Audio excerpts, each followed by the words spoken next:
little demo here on how I practice obedience.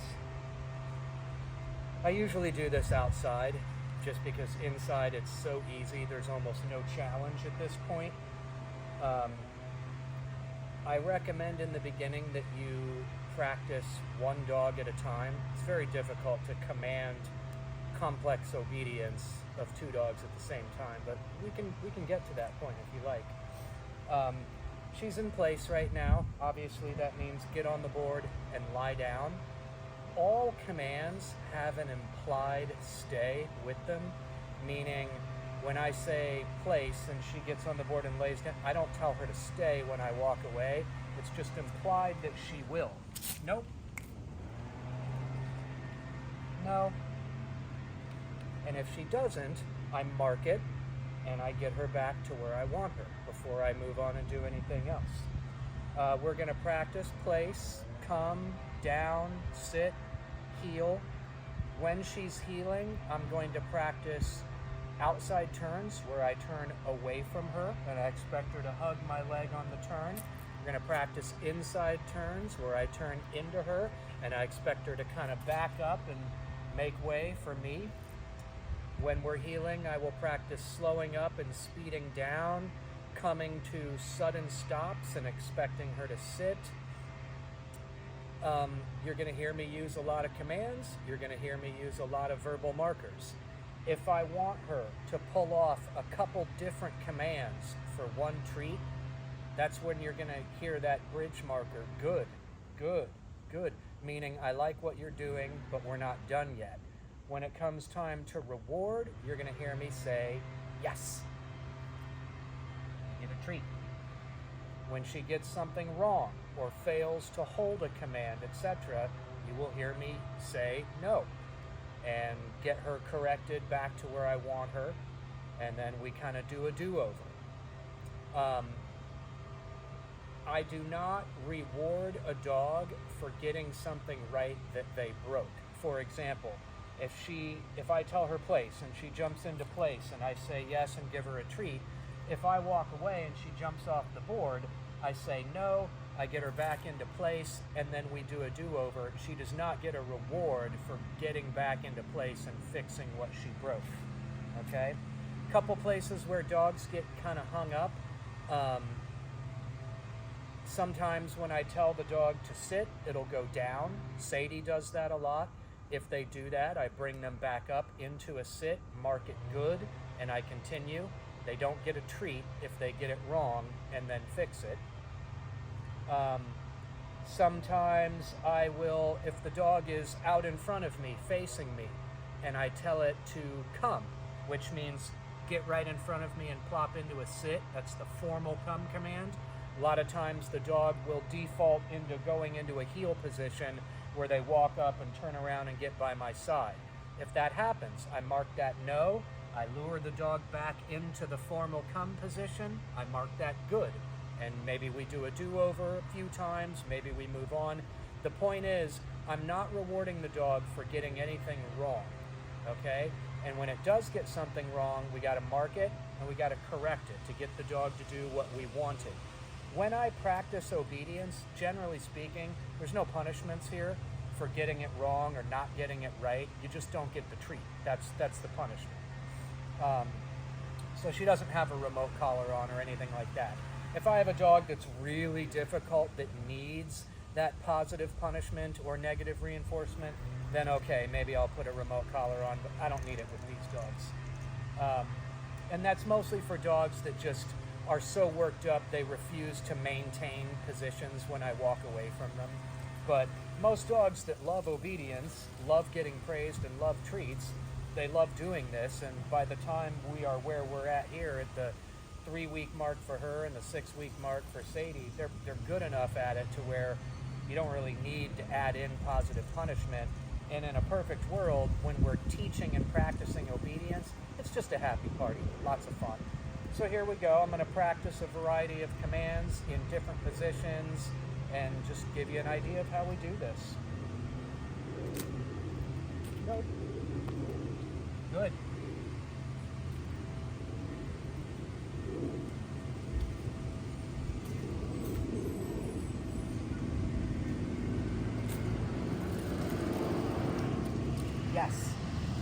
So she gets the treat for maintaining place when I walked back there and came back. Good girl. Heel. Good. Place. Yes.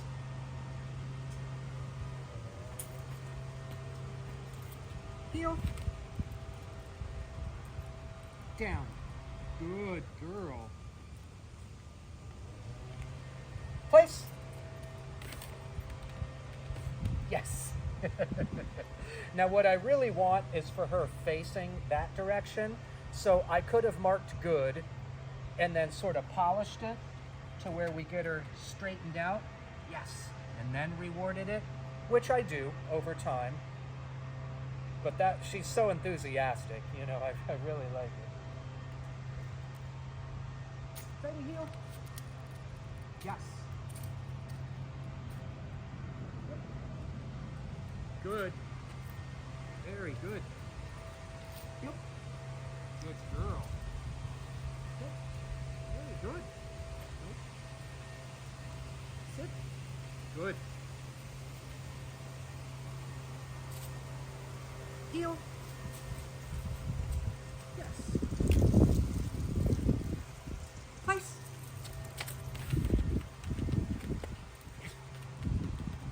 Nope. Yes. She's so adorable. Come. Yes. Nope. Back here. Come. Good. Good. Nope. Good. I want her to maintain a sit. Sit. Good. There we go. Come. Yes. Nope.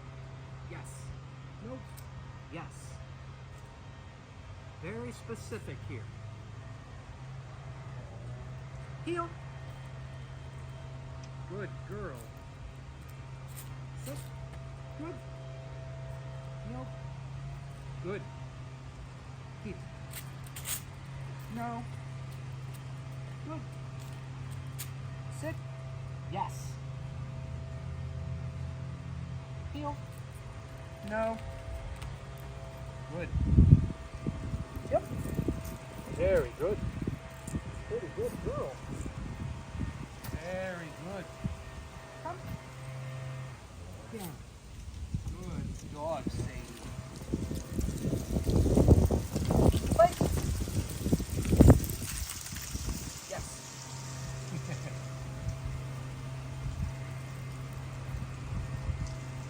Heel. Very good. Sit. Good. Nope. No. Good.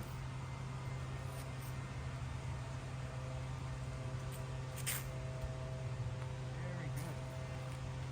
Heel. Very good. Good girl. Nope. No. Good. Sit. Good girl. Heel. Very good. No. Good.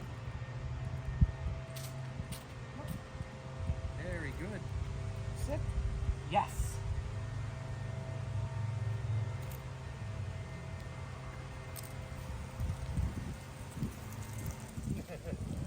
Yes. Nope. Good.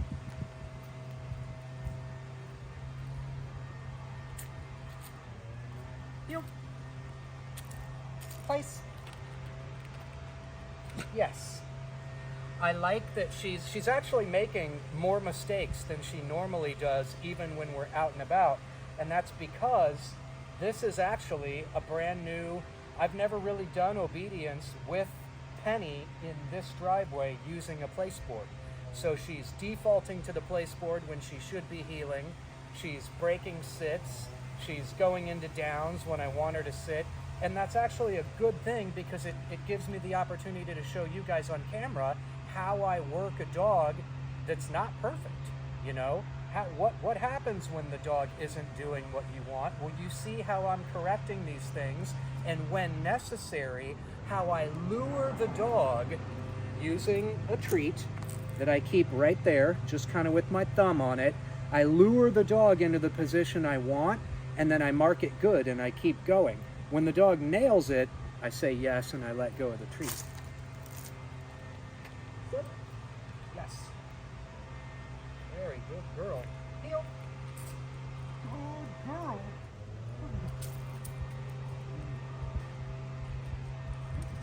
Good girl. Good girl. Ease. No, no, no. Good girl. Come on, heel. Nope. Good. Very good. Good. Very good.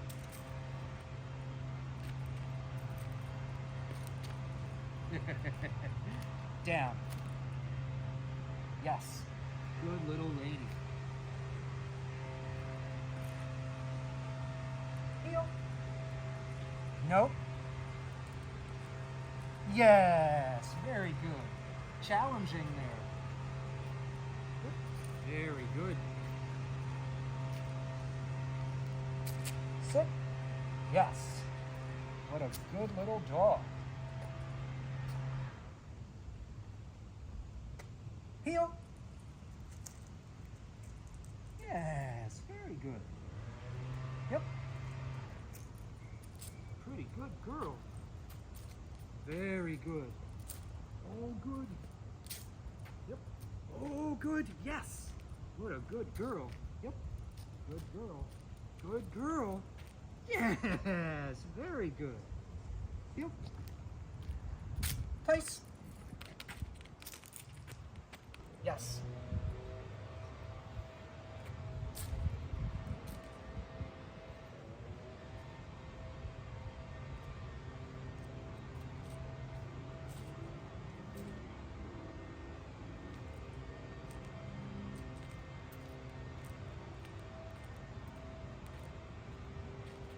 No. Good. No treat.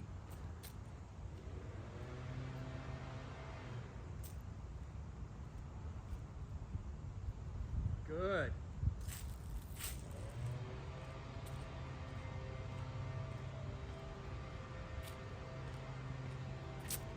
Yes. Such a cute one.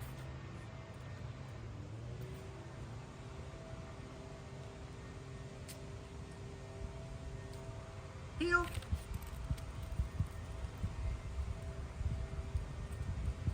Yes. Good girl. Yep.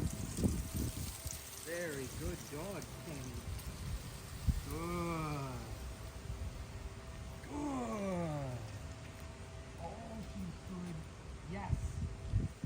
Very good girl. Very good girl.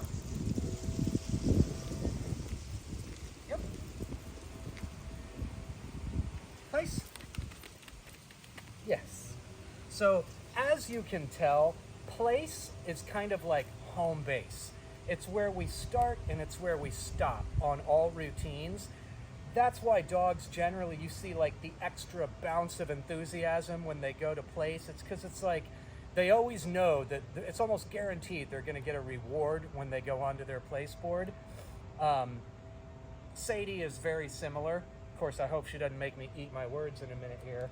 But the reason I do this is because place work is kind of the foundation of all obedience training. It all starts with teaching a dog to keep place, because place work is very grounding to dogs. I mean, you can take a place board anywhere. You know, obviously when you have company, you put your dogs in place so they don't bum rush the door. If they jump off the board, no, burn, little stim with the remote collar, get them back into place, good. Then you go to the door. After a few corrections, dogs realize like, wow, I need to contain that excitement and keep place so that I don't get the remote punishment for bum rushing the door and storming our company, right? Well, the better a dog gets at keeping place in general, the more easily they're going to be able to keep it when they're overstimulated at their mental max when company arrives or whenever. So I practice keeping them in place while I'm eating dinner, while I'm watching the news, while I'm checking my email, while I'm cleaning, doing the dishes, and I might put the placeboard in the kitchen. I might put it a few feet away from the dining room table, might put it in the living room, take it outside to do obedience. If I have company and we're having a bonfire in the backyard, I may throw down 4 placeboards and lay up 3 placeboards and lay down my 3 remaining dogs on placeboards. So, yeah, it's very crucial to the foundation of everything else that we build upon. Nope. No. Good. Right here. There you go. Straighten you out a little here. Very good. So, that's place, you know. Heel. Come on. Heel. No. No. Yes. Very good. Yep. So the reason she broke heel is because I had dropped a treat and she was going to get it. If I had a remote collar at that point, damn it. If I had a remote collar on her at that point, I would have stimmed her right there because she's totally blowing me off, right? That's about the only time I would use positive punishment, when I'm just casually practicing obedience. I very rarely use it just because a dog fails to get something right, because I want to keep obedience just bouncy and fun. Place. Yes, you're so good. You are such a good little scrappy doggy. Oh, yes, you are. I love how you give me that belly. You're such a cute little girl, you licky doggy. And at the end of every session, no matter what I'm doing, whether it's doing this kind of work, taking a walk, playing tug with a toy, whatever it is, at the end, I always give some heavy physical affection and praise and just let the dog know how proud of him or her that I am, and just kind of hang out with the dog for a minute. I don't just be like, okay, that's it, we're done. And when I don't have healing broken bones in my body, I'm usually a lot peppier. Like, I move fast when I'm doing obedience training. There's a lot more speeding up and slowing down. I'm kind of peppier with my steps and stuff, because the more exciting and entertaining we make this, the more locked in the dog's focus is going to be on us, okay? You're so pretty. You licky girl. You're just a licky girl. Nope. Yes. She really shouldn't get a treat there, but she's doing such a good job. Almost done here.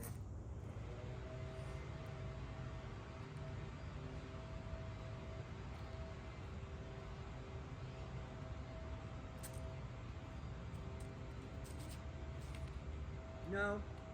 No. No. No. Good. Another thing, now since we just had that moment, it's okay to repeat the verbal marker no if a dog's not getting something right. What we don't want to do when we're practicing obedience is repeat commands. We want to say each command one time. And if the dog doesn't get it right, or it gets the wrong command, we mark it and we lure the dog into what we want, and then we say good, and we do a do-over, or we move on. What we don't do, like let's say I'm telling a dog to sit and the dog goes into a down, I'll say no, and I'll bring the dog back up into a sit and then tell it good. What I won't do is go sit, no, sit, sit, sit. Or, you know, let's say a dog's at the front door excited for company and a place, place, place, place. I don't repeat commands. If you absolutely have to, because the dog just gets super flustered and confused, that's one thing. But generally speaking, one command, one time, or else the dog starts to learn, like, place only means place when my owner has said it 5 times and starts sounding mildly pissed off. You know what I mean? We don't want that.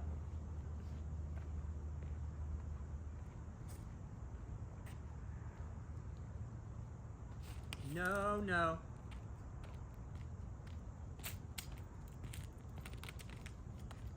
Good.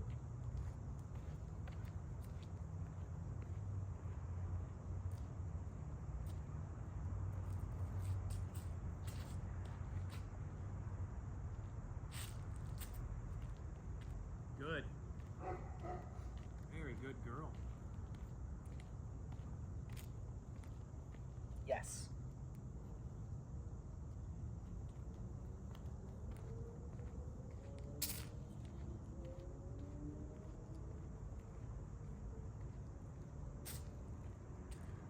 Heel.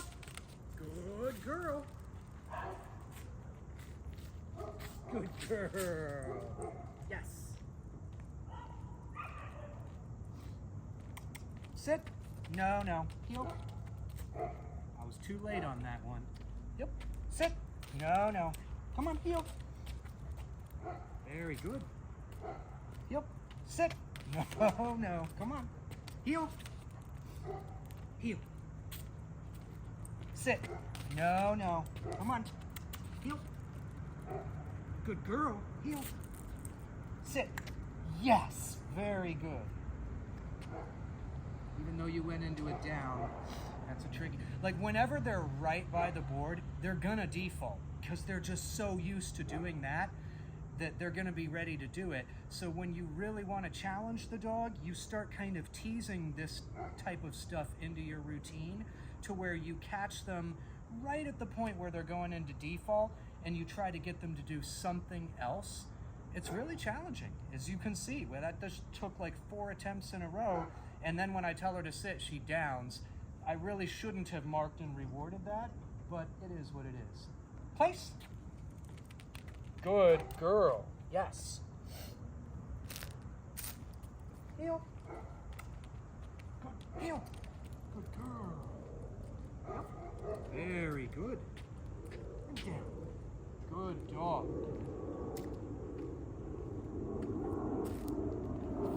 Place. Yes, very good girl. Look how good. Look how good you are. You're such a good little dog. Oh, she's so good. Oh, that was such a good one. No, no. None of that. Very good. Very good girl. Nope. Yes. Very good. Very good. Ready? Heel. Good girl. Sit. Good. Heel. Down. Good girl. Heel. Very good. Okay, place. Yes, very good girl. Good little dog. Yes. She barked a little at those Great Danes that were walking by. That's the first time she has made a sound since within like the first couple days that I had her, in terms of like people passing by. Just because I corrected it right away. Just how you saw me do right there. Nope. Grabbed her collar, kind of redirected her attention. She looks into my eyes. Yes, I mark that and give it a reward. And that's all behavioral modification really is. The dog does something you don't like, you mark it no, and you issue a physical correction. It can be anything from a leash pop, a bonker, a remote collar stim, a little collar grab and a tug to redirect your focus, whatever it's going to be to get the dog to stop doing what you don't like and do something proactive that you do like. In most cases, I just want their attention. Look at me instead of doing whatever it is you're doing. And the second I get what I want, I mark that and I reward it. So a lot of behavioral modification is just a well-timed, highly consistent series of punishments and rewards with markers that precede each. And if you don't know what I'm talking about when I say markers that precede punishments and rewards, you must rewatch Michael Ellis's video, because verbal markers is everything. Like, that's the very first thing they learn is yes, no, and good, so that they know when they're getting something right or wrong, and when they know that they have it right, but a reward's not coming yet. Yes. You're so good. That's good. You're free. Very good.